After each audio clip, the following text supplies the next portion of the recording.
Hello and welcome to another episode of the Be The Push podcast.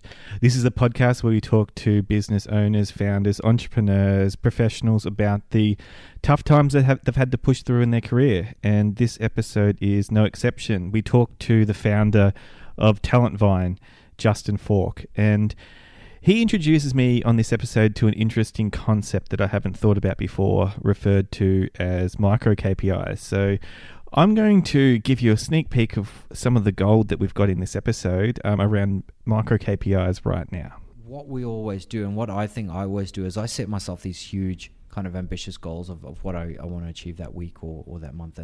And you know, you very rarely actually hit it, right? So then I just feel like a failure, and I failed. And what Tim was saying was just set kind of just micro goals. And he used the example of Rick Rubin, you know, the music producer. When he has musicians and that who just going through a slump, they've just got this musical block and they can't get anything out. He just says to them, okay, do you think tomorrow you can just write one line for me? Just one line or just two words that you think would be good lyrics. That's all I want. And if you've done that, that's a success. You know, they can, as soon as they can kind of just do that, they feel, all right, well, that was a success. I did what I set out to do. And it sounds completely counterintuitive, but he says, you know, set micro goals for yourself. So this is something that I've started doing in the last couple of weeks, and it has actually happened to me. You know, I just said, okay, just, you know, a really micro kind of KPI of, all right, if you just get that done every day, then leave feeling that you've succeeded, right? You know? And so suddenly having 5 days in a row where I actually felt, oh, I actually succeeded today. Mm-hmm. My mind shift really changed.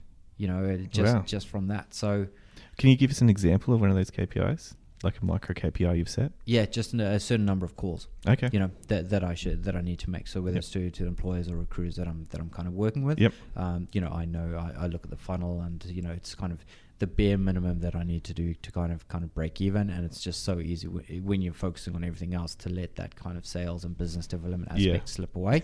Yeah. You know, so if I can sit down, do, you know, 10 calls before 10 o'clock. Yep. Then I've won. Now I can actually focus on and get a lot of other stuff done. And as soon as you feel good and that you've got that momentum, and it just kind of drives you forward for the rest of the day. And then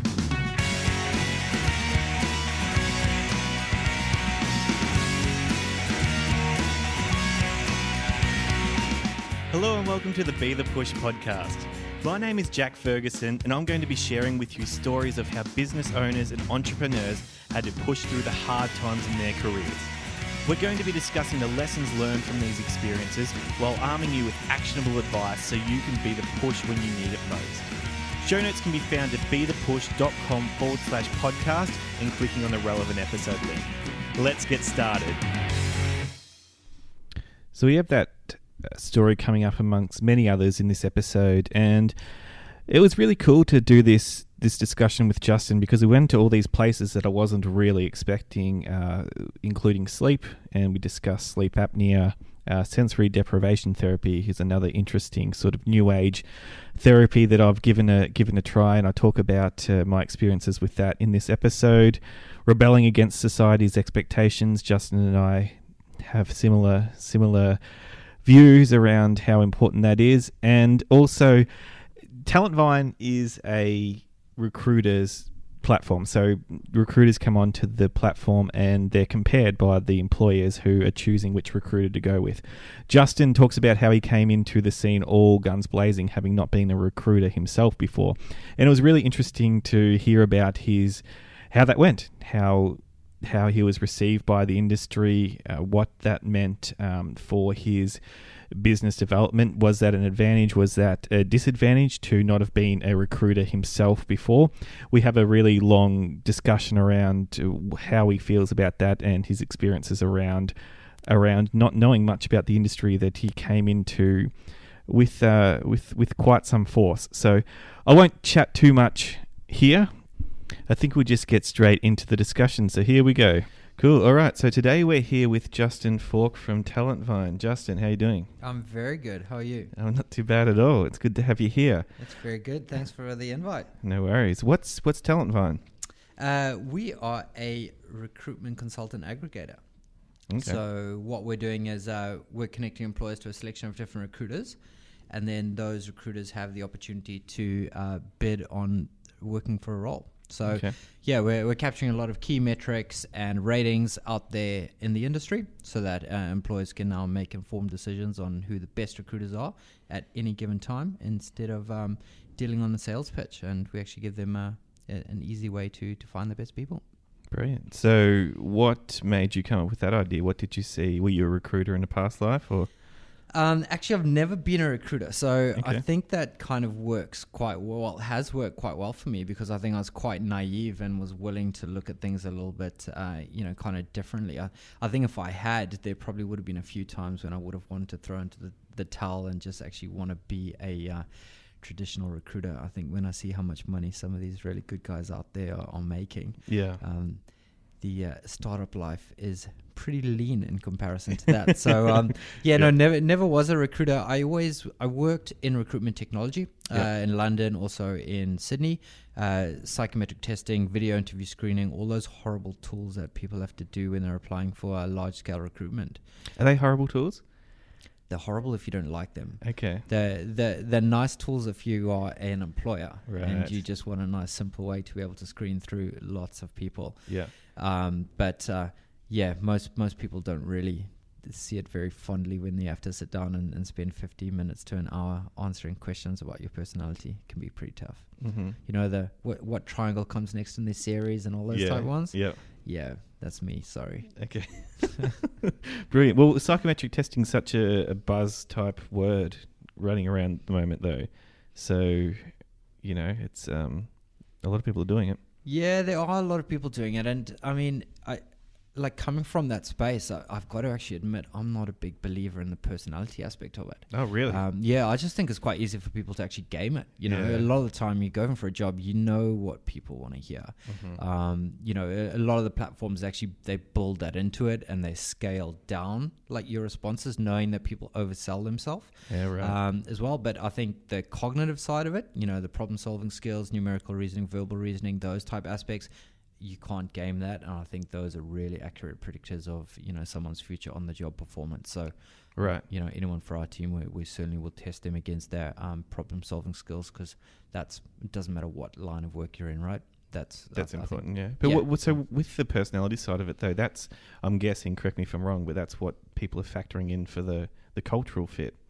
Yeah, they are. But and you know what, I think it's useful if you're a Westpac, right, and for your graduate campaign, you're going to get 5,000 applications coming through. It's just not feasible for you to kind of go through and look at everyone who's got a 2-1 degree and done 6 months work experience at Macca's. How do you differentiate one person from the next? That's impossible. So I think doing that kind of personality screening at that point, where if you're an organization like Westpac, they've identified 5 key drivers that of around personality that someone needs to be successful. So you can kind of screen on those, get that 5,000 applications down to, okay, these are the top 100 against what we've identified, or top 1,000. Let's put those 1,000 through an assessment center or whatever it is. So that works a lot better. But I think if you're a small company, medium, small size, you're going to get a much better idea of someone's cultural fit from a 20-minute conversation on the phone to them than any piece of paper. I see. And is there specific things you think should be talked about in that phone call, or is there a specific approach that you think people should take to test that? Because I've always thought when I work with someone, I always want to test. I don't want to really ask, because as you said before, it's the if you're being asked a question and there's an expectation of the answer, you're going to give that, right? Yeah. So if you're testing and someone doesn't know they're being tested, I think I found that's a better indication of what, who I want to work with anyway. Yeah. Is that a fair assessment or a fair description of how you'd approach that phone call? Yeah, I think so. I mean, if you're having a conversation with someone and you're applying for a job, I think you kind of know in the back of your mind you're being tested anyway. But I think that comes down a lot to the actual culture of an organization. I can give some great stories. I know some digital companies, here in Brizzy, who have some really cool candidate processes in terms of bringing people on board, where, it's just a case of there'll be 3 different people from the company. We'll just go and sit down and just have a 20-minute coffee with them. And there's no structured questions. There's nothing like that. It's just getting a flavor, get an idea of, we're going to spend more time with you in our day-to-day life than we do with our wives or with, any of our family, which is true. That's the reality now with your, the other people that you work with. So I think just having that feel and just getting feel, look, is this someone that I'm happy to be in the trenches with and, celebrate with in the good times and deal with the bad times. And I think, if you've got the time to be able to do that, great. But that's where really good recruiters are worth their weight in gold. They save the organization so much time. Yeah, they do, and they've interviewed so many people before, thousands of people, so they can right away actually see what their motivators are. For this person, are they taking this job just because they've been made redundant and they're looking for something before they can move with their wife to the Sunshine Coast, or they know the questions to ask and to probe and to, look at the previous history and see have they had kind of turnover, why they had turnover, is that going to change now in this next role? Because for those recruiters as well, you got to remember they've also got replacement guarantees that they put in place. Yeah. So if they screw it up and that person leaves, that's they're doing a lot of work for free afterwards. So it's definitely within their motivation to get that right. Yeah, I see. And why does that space need talent, Vine? Well, for a number of reasons, obviously. Look, I think when you speak to people and you say, we're in recruitment technology, or, we're making it easier for you to find who the best recruiters are, everyone's got an opinion of recruiters, right? Yeah. Have you had to deal with recruiters applying for roles before? I haven't, but a lot of my friends have dealt with recruiters, and overwhelmingly the impression I get from the people I hang around with is very negative. Yeah. So, it's kind of I hear cowboy get thrown around a lot. Yep. So the cowboy recruiter who they just chuck someone in the role to make their quarterly target or whatever they have to do. Yeah, exactly. No, I think you would have probably seen a cowboy hat on one of my slides when I came to your last event, actually. Yes, I agree. And so, there's that big perception that's out there that people hate recruiters, right? But it's not true. The reality is people hate shit recruiters. Yeah. Are we allowed to say the S word on here? Yeah, go for it. Cool. Say whatever word you want. Okay, cool. I will do.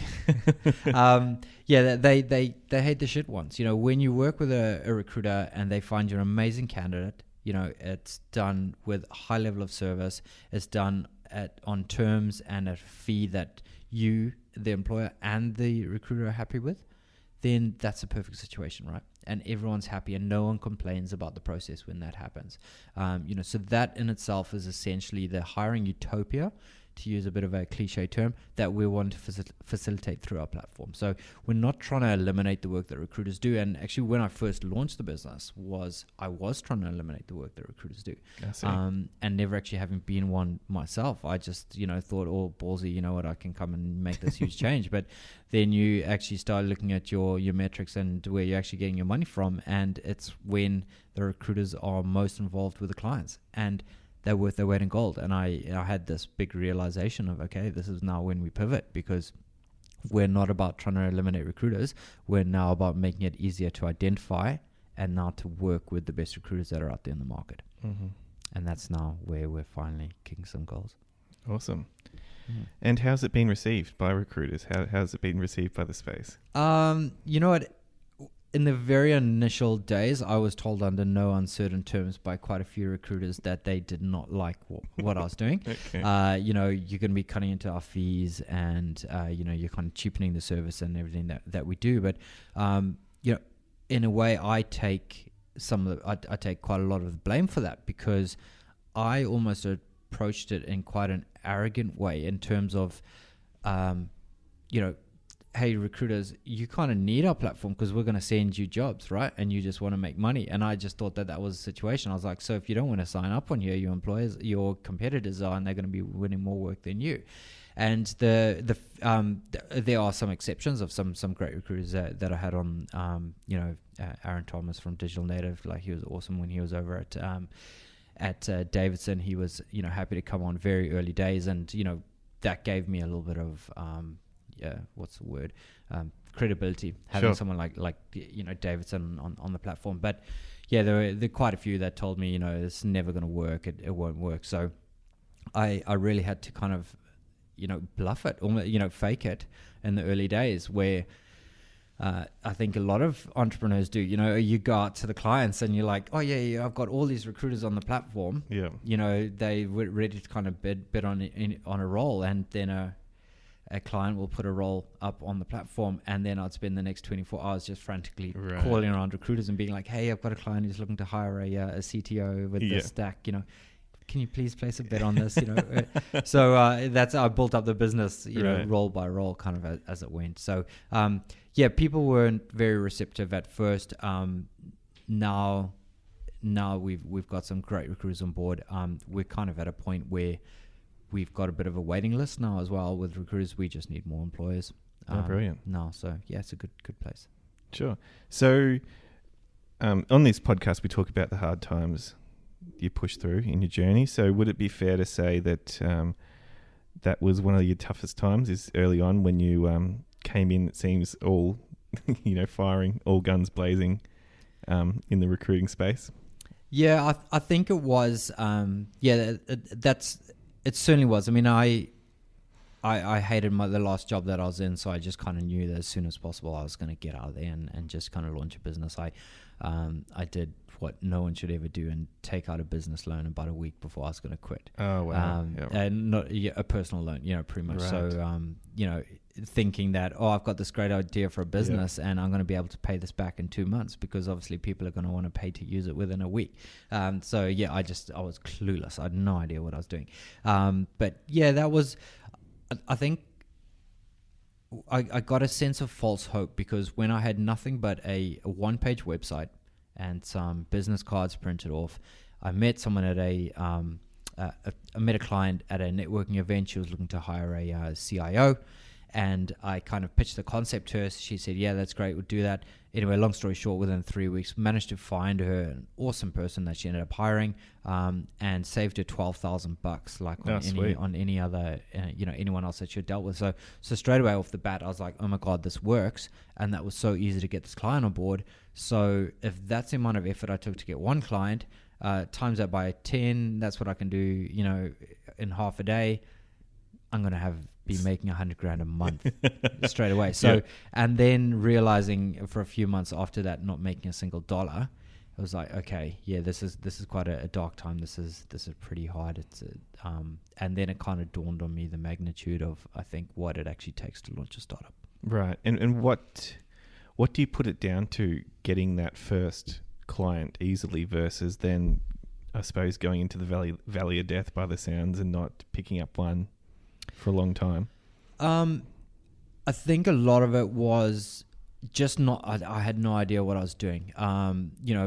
I moved from Sydney as well, so I was living in Bondi, which is great, and when you've got a nice corporate salary, and suddenly decided to launch a business and realized how quickly your money disappears when you're living in Sydney's eastern beaches.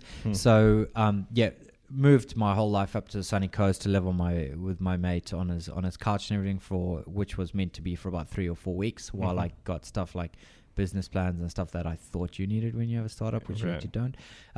Get that all done. So yeah, that was a big move, kind of going up there. But there were some very kind of supportive people, around me, but I still didn't know what I was doing, to get from that kind of concept stage to actual kind of proof of concept. So now that I look back, I think 90% of the time that I spent doing stuff was just wasted. Right. So I would put that down to it. But yeah, I think the main thing was just not knowing what I'm doing. And I think I said this, at the last event as well. I think just surrounding yourself by people who've been there before, who've learned, who've failed, and just pick their brain relentlessly. So I wish I'd done that. Do you need to fail yourself first, though? Do you need to fail yourself? Yeah, fail yourself. So would you have listened to those people if they were around you? I mean, because I talk to a lot of people. I don't know why, but people tend to come to me and ask me how to start an app or something, and I don't know much about it, to be honest. But I get the question a bit from sort of people who know I'm in this space, but I suppose my friends in another world So they'll come along and ask about, I want to start this app. I've got this great idea. Yeah. And and it happened yesterday actually, and I toss up whether to give because I've tried to launch apps and failed miserably before. Yeah. And I toss up between whether to give the brutal reality, but if I do that, they don't start. Yeah. So versus giving sort of enough info to try and get them started so they can have a taste of the game and see if they like it from there. So it's a great question, actually. Actually, before, what apps did you launch? I released an app called The Playbook back in the day. So it was just if you're in a bar and you wanted to meet someone and you didn't know what to say, it would have a lot of free loaded lines there for you to nice that you could use. So because if you didn't, I don't know what to say. I want to meet someone, but I don't know what to say. So it just gave you that first, just a line to use to start a conversation. What were some of the better lines in there? Oh God, we're going down this rabbit hole. I really like if you walk up to a group of people and say, "Hey, sorry, I'm late," and you don't know them; they're strangers. That's pretty cool. I like that. So that's an example of one. But anyway, we're getting sidetracked here. Sorry. So, but my point is, I thought before doing that, for example, or before doing other businesses that I launched, I thought the idea, I thought it was brilliant. Great, this is going to work for sure. And then you get the reality hit that the idea means not that much on its own. Ideas are shit. Execution is everything. Yeah. It's a great question, and to be honest, maybe if I knew how hard it was, I probably wouldn't have started. I wouldn't have started either. Yeah, so that's a good thing, right? It's a good thing that I didn't know that. Naivety is really quite useful, but I think having that kind of sense of naivety, entrepreneurs, we are incredibly optimistic people, though, right? I don't think. You have to be incredibly optimistic because you get hit so many times along this path that if you weren't and you didn't see some magical way to actually exit with $26 million after 3 years you wouldn't really be doing it.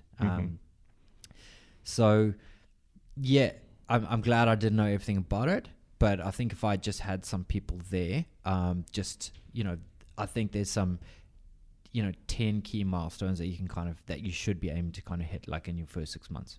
Okay, get it, proof of concept. All right, get certain things built that actually prove that this is going to be viable. Because I mean, for example, like what I did, right, was never having been a recruiter, so I went and spoke to all these employers, and everyone's complaining, oh, we hate recruiters so much. Okay, what do you hate about them? Oh, that's so expensive. Okay, cool. So what I'll do is I'll create a platform and I'll just connect you to the cheapest recruiters that are out there. Recruit and employers are like, yeah, great idea, cool. So I did that, and I just went around to all the recruiters who's willing to do it for the lowest price, and then okay, cool. I put them in touch.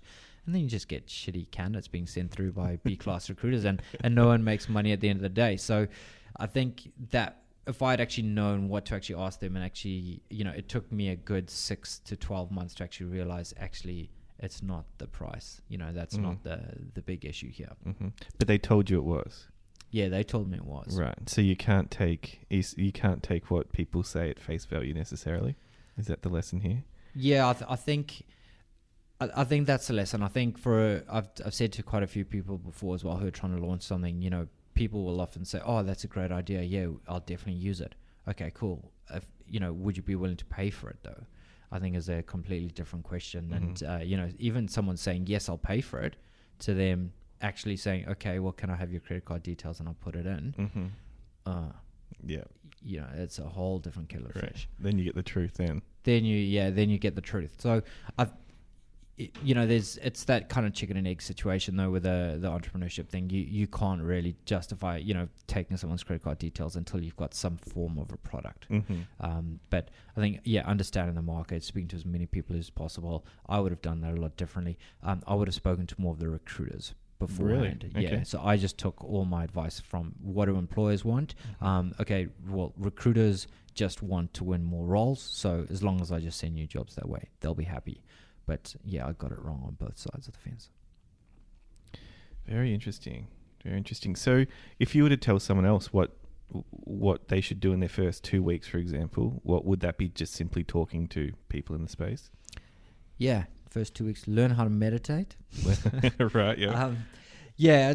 Get yourself set up where you're going to be surrounded by people on the same journey as you. I'm not sure what it's like at Gravity, but certainly if I had a tech company and day one I wanted to get started in somewhere like River City Labs, I think that would be amazing, because you can just turn around and you can just straight away you can ask people, hey, I've got this problem with this.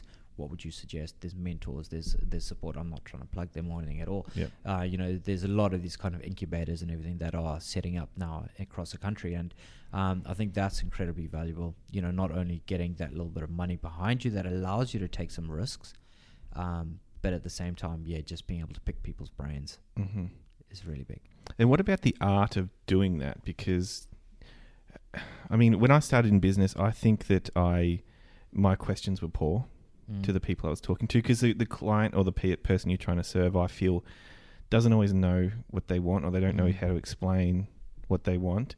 And I've almost felt like over time there's an art to actually asking the right questions, digging in the right, the right spaces. Was that something that came naturally to you, or did you have to develop the skill to actually get the important information you needed from people? I think the only skill that I really had in that area was being brave enough to ask people for help. Right. I think one thing that really surprised me was actually how generous people are, and how supportive and how willing they are to be able to kind of share what they've learned as part of their own journey as well. So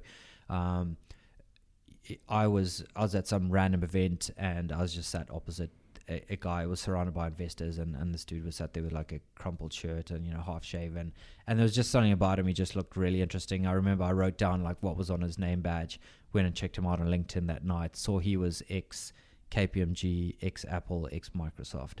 And I just like hit him up that next morning, just said, look, I sat opposite you, I didn't have I wasn't brave enough to say hello. Please, can we chat? I'm starting this kind of startup thing. I have no idea what to do. That was Mark Phillips. So he's like the barefoot mentor, I think, kind of calls himself. So he was amazing. So he was the first kind of mentor on that I had. And just a lot of other people. I find, CEOs and really senior people. I think just being honest with them. I think quite a lot of people will do that. Will want to try and set up a meeting with someone to get advice, but secretly be trying to sell something. Right. And I think people can pick up on that quite a way and quite easily. And so I think being genuine, and I think if you sit down with people and you can say, look, I have no idea kind of where to start. This is what I think would work. What have you learned? And just being able to be that open, let yourself, be, show that you are kind of quite naive and just be willing to learn, right? I think that's the important thing. And if you can then show those people that actually you've gone and put their advice into action, come back to them and say, hey, look, your advice was amazing. I've actually done this as a result. Yep. This is what happened. This is what happens. Yep. And, they'll know that you are, you're going to respond to their advice, and they'll introduce you to more and more people, and it works that way. Right. So did you used to approach people and ask for advice, and perhaps you were looking to push something on the side, or is that something that you've never done? It's something that I have done. Okay. Actually. Yeah. Right. I will admit that that there have been a couple of times when I have done it, where I think being in the space that I'm at, it's quite often I would find like founders or entrepreneurs, who've got kind of tech companies, and then I'd be like, hey, this is what I'm trying to do. And I think because everyone's had that kind of problem with some form of recruiters at some point or another, quite often business owners would be quite open and quite interested to hear what we were trying to do, because I think we genuinely are solving a real problem. So I would be able to get in the door sometimes, and then, I'd kind of seen an ad they might have had on Seek or Stack Overflow or something like that. And then halfway through, they would actually be like, oh, actually, we're looking for someone at the moment. So, do you want to try it? Right. So, that did work. Okay. But, I do think that a couple of them saw through it. Right. Okay. Yeah. So, but you did, but you did go in there with that intent. So if you hadn't have gone in there with that intent, you think that would have been a better long-term strategy? Yeah, it's a good question. I mean, long-term, yes, but when you're an early founder and you're fighting in the trenches, you need that money, right? You've got to be willing to take risks. You've got to be willing to, I think, realize that you're going to piss some people off. It's not a popularity contest, but now that I guess we're not desperate to kind of survive month on month, and we actually have a business and we know what our values are and we know what our vision is, and our actions should be communicating that kind of every day. So I think trying to trick people in that way, I wouldn't be comfortable doing that anymore. Right. But yes, I did it, and if you're listening, I'm sorry. You probably know who you are. Well, it's like the it's like this paradox though that a lot of business owners go through at some point in time, is we're all told to play the long game, but we don't have time to play the long game. Yeah, exactly. So you gotta chase some short-term money sometimes, unfortunately. Yeah, you really do. You've got to survive. I think that's the number one rule in those early days. Just survive. Don't run out of money. Yeah. And yeah. So how long's Talent Vine been around now? We've been a business, so it was 2 years last month. Okay. Cool. Felt like 5. Yeah. Right. And you were a child actor. Yeah, I was. Well, I use that term quite loosely, but I did some very random adverts actually. Colcom pork pies. I did pork pies. I did some canned beef. I did a soup mix and Air Zimbabwe. Right. So you were advertising these products, I'm assuming. Yeah, I was. Yeah. Okay. Well, I was either the child playing in the background, or I was the hero image on there. Interesting. On one of them. And I kind of jumped to that a little too abruptly then. It didn't quite make sense, but I suppose I was interested because I see here you've done Ironman. You've been a competitive Ironman before as well. Do you see yourself as an ambitious person? Have you always pushed yourself to do things beyond what a lot of other people perhaps are capable of? Yes, I'd say I definitely am like that now. I try and think quite big and do quite big things. So Ironman was just always a huge kind of pipe dream of mine to be able to. I thought if I could do that, then I can really do anything. Right. But I was pretty lazy when I was at school. Right. And I didn't really try very hard in the classroom or on the sports field. So a lot of it is kind of guilt as well. Now I kind of thought, well, I didn't push myself closely enough. So time to do it now in my kind of late 20s, early 30s. So yeah. Nice. Yeah, exactly. So waited a bit long. I mean, I actually wanted to join the army when I was a bit younger, because I just thought, that would be a great way to show how macho I am and see how far I can push myself both mentally and physically. But I just thought you push yourself quite as far, or I don't know, maybe not as far, but by doing Ironman and launching your own business, I guess. That's the. Do you still compete? I'm about 8 kgs more than I should be at my race weight. Okay. I compete shorter races now, so I don't really have the time to be able to do 25-hour training weeks. Running a startup will do that. Yeah, exactly. Exactly. And there's always a lot of events at River City Labs of free pizza as well, which doesn't help. Right, yeah. So you mentioned that you were you feel guilty for not quite putting in at school and in the classroom and on the sports field. What were you like in school? I was really rebellious. I just never really liked. I wasn't really made for anything institutionalized. So I just coasted through school, did the kind of bare minimum, so I could just be there and smoke cigarettes behind the shed and mess around with friends and play in the third team rugby and. So that's kind of what I did. But yeah, I got, in Zimbabwe, the schooling there is a little bit wilder. So, I did stuff like break into the prefect's common room and put mud in their coffee and got caught, and they put 270 boys on me and I had 6 months of back rehab and stuff like that. So, it was a interesting place to grow up. But yeah, that's kind of what I was like at school. Not the best person to deal with. Yeah. Right. Mm. And so were you still rebellious after school? Like, is that a trend that kept going, or how did you change once you left school? Or did you change? I think I grew out of being rebellious, but I definitely don't buy into kind of society's expectations of, what we should do to be kind of successful.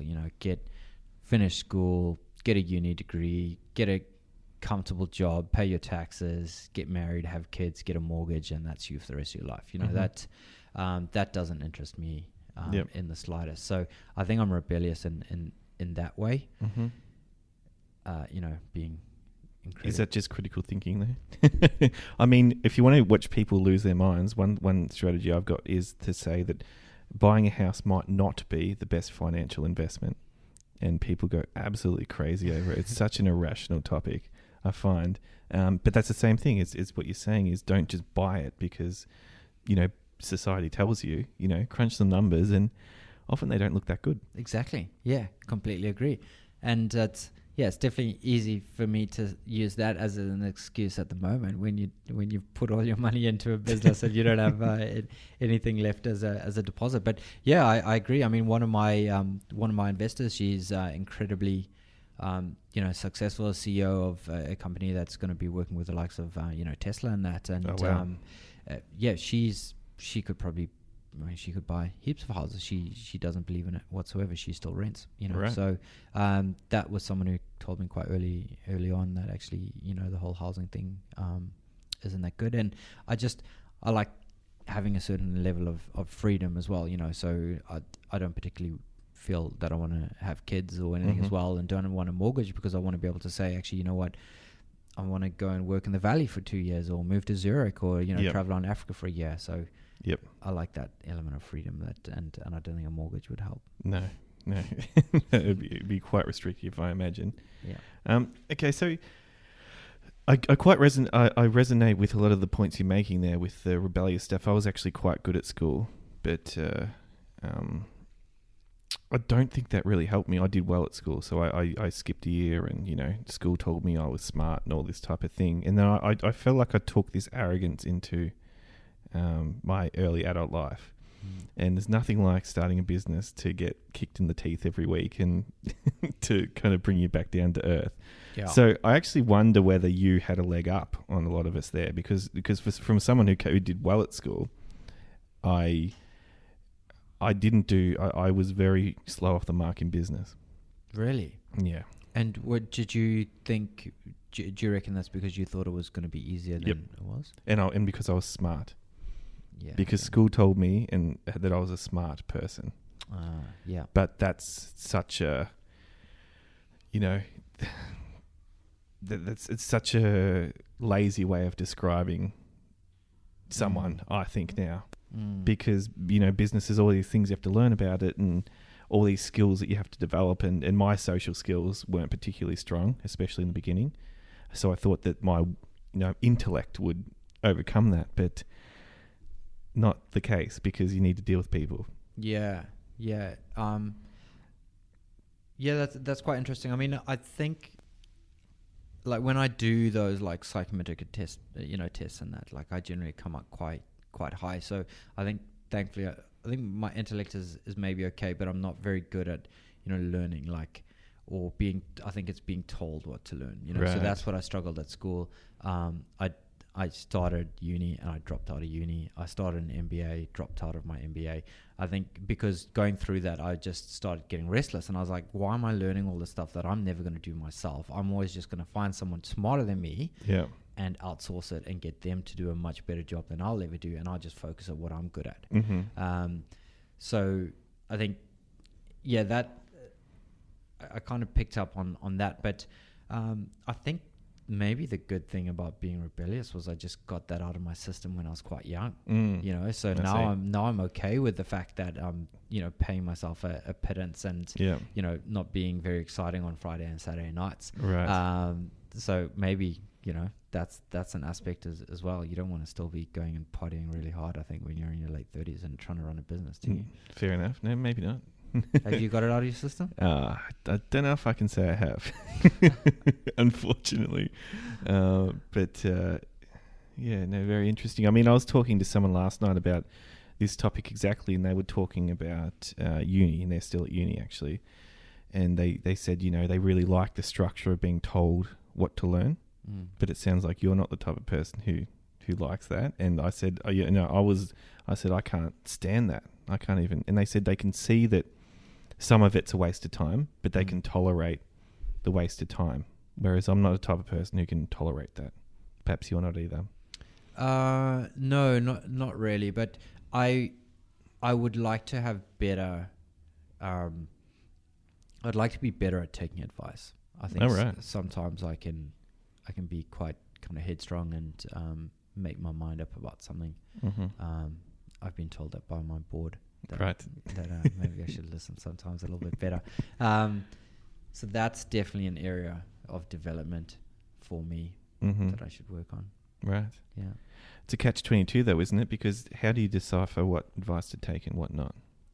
Yeah, that's very true. And some of the advice that I have ignored has paid off. And I definitely have made the right decision from there. So yeah, I think it's experience just trumps so much, right? Just being out there and just figuring it out yourself. I've got having really good advisors around me, who I can ask them stuff, but every situation is always different, So the best thing I can often get from them is just say, look, well, what I've seen happen in a similar situation is this. So your options are X, Y, and Z, and then you've just got to figure it out for yourself and just deal with the consequences, I think. But make calculated decisions, right? Yeah. We create our own luck. Yep. There's a lot of luck, I think, in this game, but most of it is created by ourselves. Yeah, fair, cool. On that topic, so I ask everyone this every episode. Do you have any challenges with self-doubt? Oh, yeah, heaps. Heaps? Daily? Weekly? Yeah, daily. Like my internal dialogue that I have with myself is absolutely shocking. Right. I really shouldn't. I would never. I would want to punch someone if I heard them talking to another person. Really? In the way that I kind of talk to myself. So, that's something that I'm not very good at. But there are kind of tools that I'm very kind of mindful. And I do try and do the whole kind of meditating, and clearing and focusing and giving gratitude and focusing on the good stuff and that, and that certainly helps. It was in the last couple of weeks, I was listening to a Tim Ferriss podcast, and I think it was Tim Ferriss and Gary Vee. Actually, they were together. No way. Were they? Yeah. Are you sure? Yeah. I've really wanted that podcast to happen. I'm pretty sure it hasn't happened. Yeah, it's happened. Are you sure? Yeah, definitely. Oh my God. Yeah, it was them together. Okay. And Tim Ferriss was saying that, just pick something small. What we always do, and what I think I always do, is I set myself these huge kind of ambitious goals of what I want to achieve that week or that month, and you very rarely actually hit it, right? So then I just feel like a failure, and I failed. And what Tim was saying was just set kind of just micro goals. And he used the example of Rick Rubin, the music producer. When he has musicians and that who just going through a slump, they've just got this musical block and they can't get anything out. He just says to them, okay, do you think tomorrow you can just write one line for me? Just one line or just 2 words that you think would be good lyrics. That's all I want. And if you've done that, that's a success. They can, as soon as they can kind of just do that, they feel, all right, well, that was a success. I did what I set out to do. And it sounds completely counterintuitive, but he says, set micro goals for yourself. So this is something that I've started doing in the last couple of weeks, and it has actually happened to me. I just said, okay, just, a really micro kind of KPI of, all right, if you just get that done every day, then leave feeling that you've succeeded. Right. And so suddenly having 5 days in a row where I actually felt, I actually succeeded today. My mind shift really changed. Just from that. So, can you give us an example of one of those KPIs? like a micro KPI you've set? Yeah, just a certain number of calls. Okay. You know, that I need to make. So whether Yep. it's to employers or recruiters that I'm kind of working with. Yep. You know, I look at the funnel, and you know, it's kind of the bare minimum that I need to do to kind of break even. And it's just so easy when you're focusing on everything else to let that kind of sales and business development aspect slip away. Yeah. You know, so if I can sit down, do, you know, 10 calls before 10 o'clock, Yep. then sweet, I've won. Now I can actually focus on and get a lot of other stuff done. And as soon as you feel good and that you've got that momentum, and it just kind of drives you forward for the rest of the day and then the week. Mm-hmm. And with the meditation stuff, is that something you do regularly? I mean, I've tried to do it myself, and I really struggle to stick with it. I really struggle to quiet the mind and actually spend 15 minutes doing nothing. You know, what was your experience with starting that, and where you're at with it now?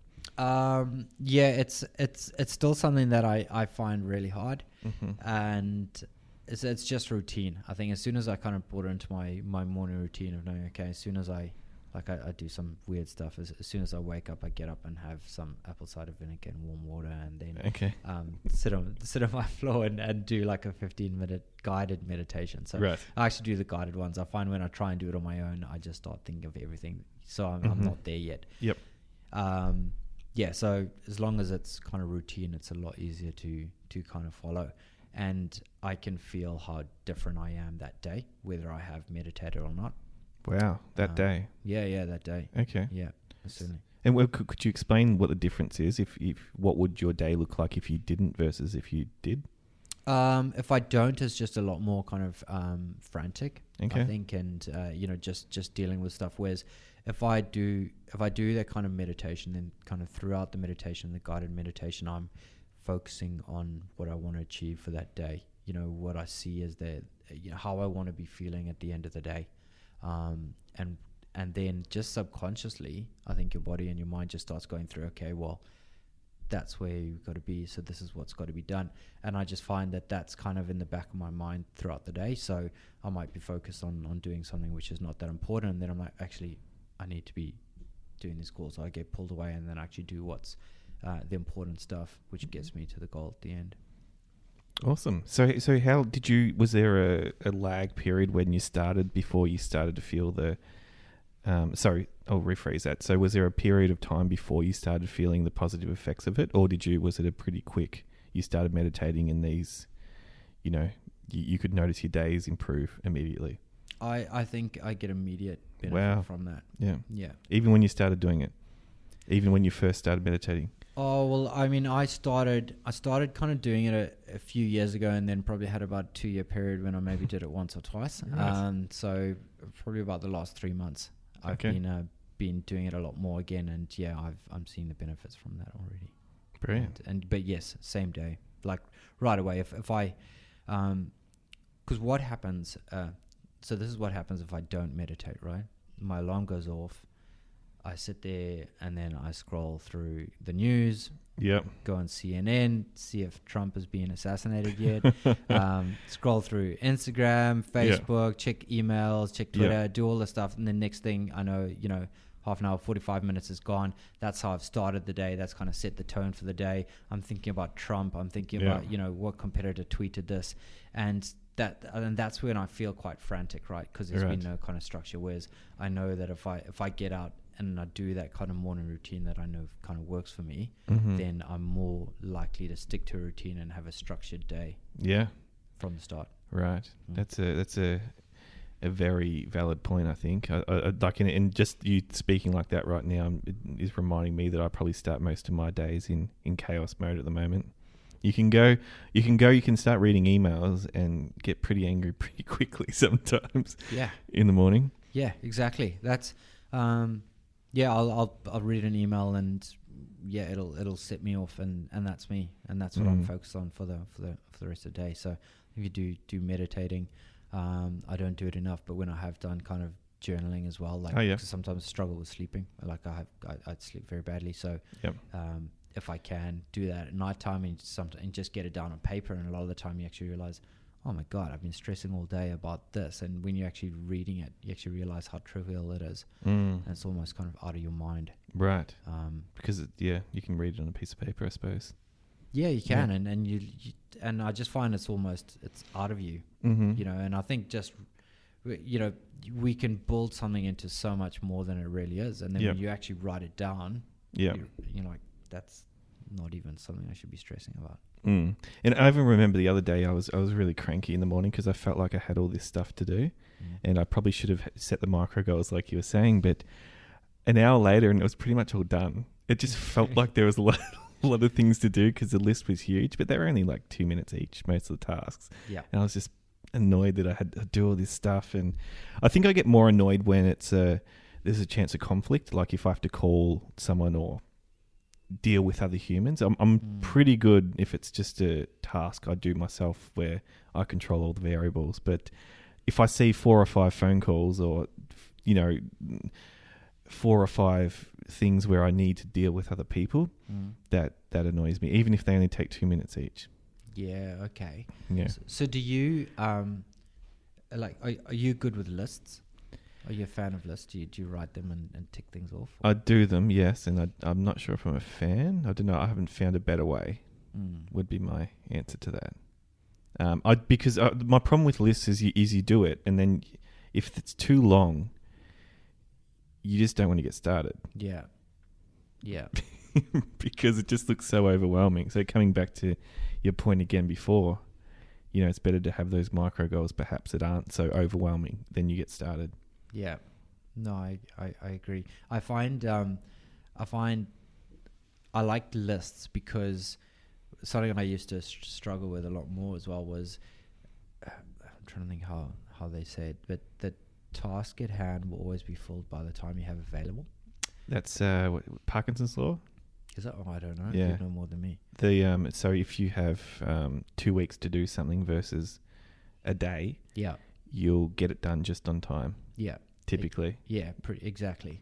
But I do that, like, sometimes if I don't have a list, I'll be like, same as you. Okay, there's these kind of 6 calls. I need to do this, and there's all these kind of emails in my inbox. Yeah. And I just kind of do stuff as and when it kind of comes through. Whereas as soon as I have a list, I'm like, okay, I can prioritize it. Just get those 3 shitty things done out of the way, and then you get a bit of momentum, or like those micro goals, right? Yeah, right. And then keep going. And I mean, I love lists to the extent where sometimes I'll do something that wasn't on my list and I'll write it down just so I can cross it out. Oh, very nice. It's pretty sad. No, now I have to go down another rabbit hole because you mentioned sleep here. So I'm a bit of a sleep freak at the moment because I was diagnosed with sleep apnea about 6 months ago. Oh wow! And I'm come out the other side of that, and quality of life has gone up tenfold. My productivity has gone through the roof. I can do a 12-hour day now, and that's fine. I can get through it. So I'd be interested. What was the change? I therapy. So you actually see, it's called CPAP. So it basically, sleep apnea is where if you go to sleep at night and your airways will collapse, and if they collapse for too long, you have to semi-wake up to open the airways back up again. But the problem with that is that if you keep doing that all night, you never get restful sleep. So it's this kind of vicious cycle. So now I'm obsessed with sleep at the moment. So would be so interested to hear why you talk about sleep, and I actually think it's so important, for us, if in this game as well, and trying to, it's just the foundation of my day anyway. I've learned, and just how much I've improved in getting that right. So do you stress yourself and you don't get to sleep, or is it you wake up, or what is your challenge? Yeah, I do. I think I've just got having an overactive mind. Yeah. It's that, wake up at 2 a.m, you're like, oh my God, it's either an idea or something that you forgot to do or something like that. And then, I get myself kind of quite anxious or something about it. And then once you're in that point, it's just really hard to go back to sleep again. So, that's my problem with that. And then, if I'm trying to work, or even just looking at your phone and stuff like that too late at night, I find then it can be quite distracted. So I think having that routine there can certainly help as well. So, something's on your mind, write it down, get it out. Having, your bedroom should be, it's got to be something where it's really kind of peaceful. So I don't do any work in bed anymore. Like I used to, I'd sit there on my laptop before I go to bed, and then you kind of associate your bed with being somewhere where there's work and there's the stress and that anxiety from those emails you don't want to get and all that. So my bed now is just, that's just there for kind of sleeping. And it's like it's pretty funny. I've even have like decorative pillows and stuff on my bed, which is very emasculating. But to me, and I make my bed every single morning and everything, because that whole kind of almost a ceremonial thing of like, okay, it's time for bed, and take off the pillows and get in a freshly made bed. That just helps me sleep. So it's been kind of trial and error and figuring out what works. Right, very interesting. Have a few potions. Yeah. Brilliant. All right, and there's this other thing you might I tried recently called sensory deprivation therapy. Have you tried that before? Oh no, is that like those float tanks? Yeah. No, I haven't. Yeah. I want to though. Yeah, so that might be useful as well. So did that help you? What, by doing that, that affects how you sleep? Then More so with you're talking about the where you wake up and you feel like doing something.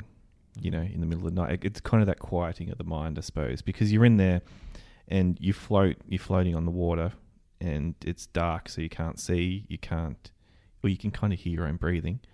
You can't smell, obviously, or, it's meant to take away the senses. Very, very relaxing, extremely relaxing. Yeah, I'd love to do that. Super keen. So, okay. I'm kind of recommending that to everyone these days, because it's it was amazing for me. All right. I'll do it. Want to do it more regularly, but it forces you to let go. Yeah. Which I'm terrible at. And just accept. I'm in here for 90 minutes. I can't do any of the things that I want to do. Or my brain's going, oh, make sure you do this when you get out. Make sure you do that. It's a very Zen-like state that you typically come out in. In my experience. You don't get scared being left alone with your thoughts? No. No, it was fine. Sweet. All right, that's a good tip. I think I'm going to have to try it out. Yeah. All right, Justin, it's been fantastic. Thanks for being on the podcast with us today. Where's some other places we can find you in Talent Vine? Yeah, thanks, Jack. Some other places, obviously I'm online. We're all over kind of, social media, quite active across kind of LinkedIn and that also, but, quite active as well in Brisbane, the Queensland startup scene as well. Really love it. Really want to see this place be creating the next big unicorns. And I really think, Brizzy's a good place for that. We're punching above our weight. There's more startups here than there are now in Melbourne. So it's a good place to be. And hopefully bump into people around that. And the website is? Talent Vine, so it's talent, VINE, .com.au. Awesome. Justin, It's been amazing. Thank you for being with us. Thanks very much. Love it. See ya.